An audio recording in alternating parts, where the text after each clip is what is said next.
Boa noite. Vamos abrir as portas do nosso sanatório. Hoje tem Brasil Assombrado. E essa noite eu vou contar um caso que, apesar de ter sido associado a uma lenda por alguns, foi real e aconteceu na cidade de Euclides da Cunha, interior da Bahia. Uma cidade com pouco mais de 50 mil habitantes. E como toda cidade do interior, tem, claro, suas lendas. Uma das mais conhecidas por lá é a do Romãozinho, que seria um demônio agindo sob a forma de uma criança. Segundo contam os mais velhos, por malcriação, ele teria feito com que seu pai acreditasse que sua mãe tinha um amante e, por isso, ele assassinou a esposa. Agonizando, a mulher teria amaldiçoado o Romãozinho a vagar pela eternidade como um demônio. E ainda segundo a lenda, ele assombra as casas de famílias chamadas de estranhas, que nesse caso são famílias incestuosas. Não sei se por coincidência, mas a casa em questão, que ficava na zona rural, era formada por uma dessas chamadas famílias estranhas, pois o casal era um tio que casou-se com a sobrinha e tiveram filhos. Tudo começou quando as pessoas que passavam em frente à casa levavam uma pedrada, ou até várias. Saíam, lógico, à procura de quem ela seria atirado, mas nunca encontravam ninguém. E com o passar do tempo, os ataques ficaram mais agressivos e as pedras passaram a cair no telhado da casa, cada vez com mais força, chegando ao ponto de quebrar as telhas e machucar os habitantes. O dono da casa resolveu então começar a vigiar. Os ataques continuaram, mas nunca encontraram os culpados. E numa das poucas noites em que os moradores conseguiam dormir em paz, acordaram com muita fumaça. Em um dos colchões pegou fogo, misteriosamente, e depois de todo o desespero da família para conseguir apagar o fogo, eles viram muitos vultos pelos cantos da casa.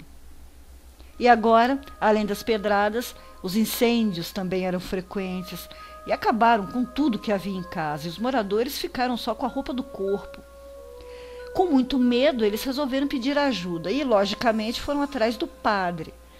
Só que o padre, morrendo de medo, negou a ajuda e disse que era só imaginação. A outra opção foi procurar o prefeito, e ele, pelo menos, não foi covarde a ponto de negar ajuda e foi até a casa. Só que logo ao entrar, foi recebido por um machado nas costas. Bom, de onde veio o machado e de quem era, até hoje ninguém sabe. Depois disso, toda a cidade já sabia do que estava acontecendo e muita gente ia até lá, ou para tentar ajudar, ou simplesmente por curiosidade. E é claro, sempre vão existir os espíritos de porco, que nesse caso eram moleques desocupados que começaram a jogar pedras na casa e também a soltar bombas para assustar ainda mais a família. Outras pessoas foram atacadas, entre elas uma mulher que teve a brilhante ideia de afrontar a entidade, entrando na casa com uma foto do Papa.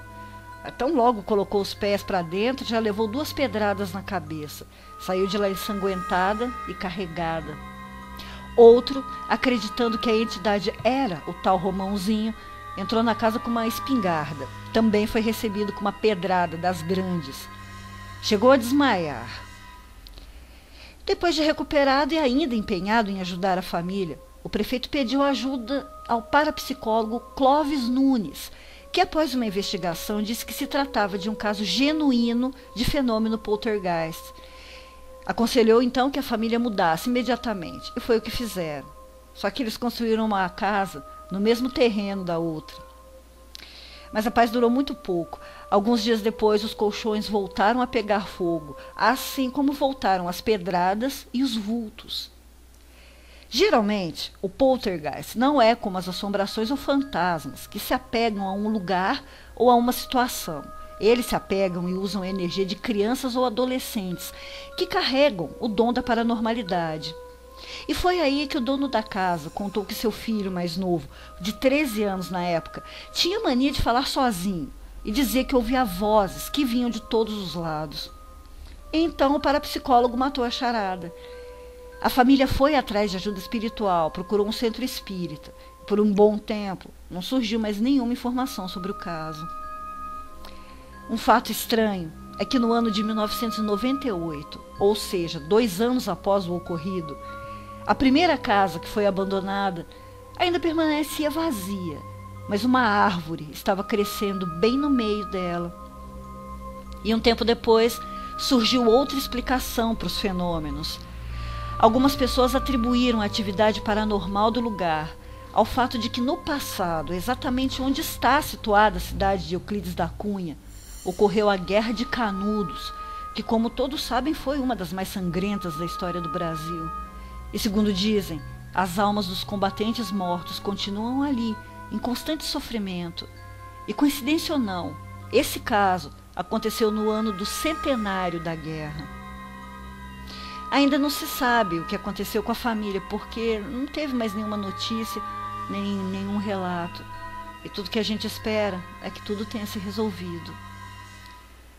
Logo eu volto com mais Brasil Assombrado. Doutora Play, fechando as portas do sanatório. Boa noite. Vão dormir.